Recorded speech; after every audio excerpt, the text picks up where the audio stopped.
Sometimes when the hunger pangs hit and you're in need of a good meal served quickly, you gotta find a place to eat. Of course, and for years, Americans turned to roadside diners for a bite to eat. We don't see them as much these days, but Leon Bibb found one which has a long track of history. In his My Ohio story, Leon uses the word track in more than one way.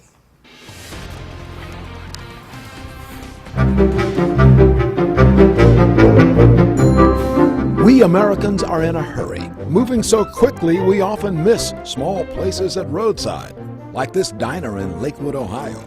Neighborhood mainstay. John's Diner has been here for decades. Throwback to the past. We'll touch on that aspect in a moment. Inside is a hurry and a scurry.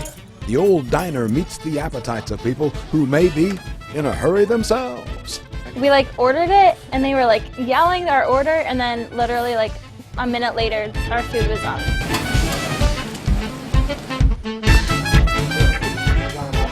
And there's your change, sir? No wasted movement here. Like so many diners, John's Diner on Detroit Avenue in Lakewood is a cozy place, narrow in width. So much so, a seat at the counter puts you in the center of all the action. I've got grilled chicken breast too, Char. She wants to know if it can be breaded. It's busy. Everything's moving. This was fast food before there was fast food, as we have come to know it. In back, handling the tools of the trade, is John Pasalis. 40 years on the job, right here. He knows the diner top to bottom, even how to make root beer. Buy it by the bottle. Drop in anytime. You will probably see John on the job. What do people say when they come in here for the first time?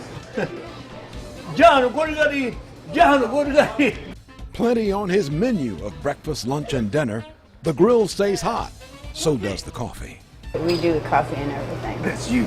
Yes. You got the coffee. And the tea and the pop and yes. You give them a smile too? Oh, of course. Diners are usually friendly places, steady stream of steady customers. John Pasalis immigrated from Greece more than 50 years ago. Hawking hot dogs, he learned the ins and outs of restaurants from the grill up. Saved his money until he could buy his own diner 40 years ago.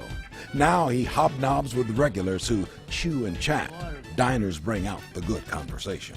Everybody reads the paper and talks about whatever's in the paper, usually it's sports. What about soccer? Soccer, I'm crazy about it. You sitting watch football, my thing is sitting at restaurant and have coffee. It's the atmosphere that opens the talk lines. It did that decades ago when this was a train car filled with passengers riding the rails.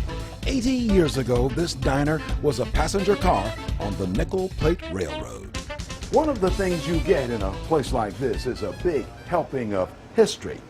Passengers once rode the rails and all of this. This is a piece of Americana, still on the job, steady and strong.